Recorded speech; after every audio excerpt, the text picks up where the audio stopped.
like you know, we're in Brazil for COP30, which is a milestone COP. The reason why I said so is that we're expecting a lot of decisions to be taken at the end of this COP, which will be to the importance of subnationals, not just subnational, even the developed world. The reason why I said so is that, you know, the issue of COP, the major challenge that we are having is the carbon emission.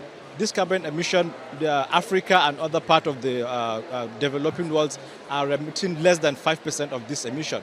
Majority of the emission come from the global north and global south, that is the industrial world. But what they are giving for remediation of these issues that we're having is not enough. So a lot has been discussed during last COP in COP29 in Baku, that's Azerbaijan. Now we're in COP30 in Brazil. The expectation is for us to review what we were able to do last year in Baku. How far has that been implemented? And then what is the next step to be taken? It's so interesting to note that if you look at what is happening today in Brazil, more especially that now they brought this COP to be in a state of power, that is Belém, which is the Amazonian area.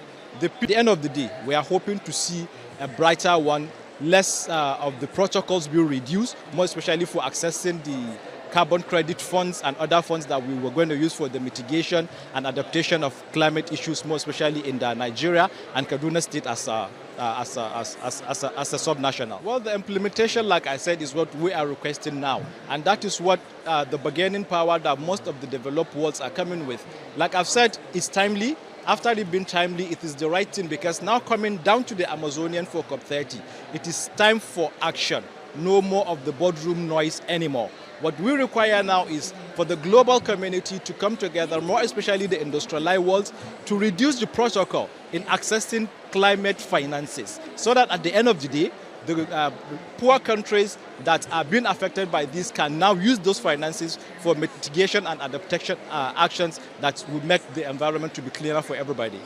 For us in Africa, that's a basic one. The reason why I said this is, if you notice what is happening, the issue of putting the cap of about $20 billion, that one is non-negotiable.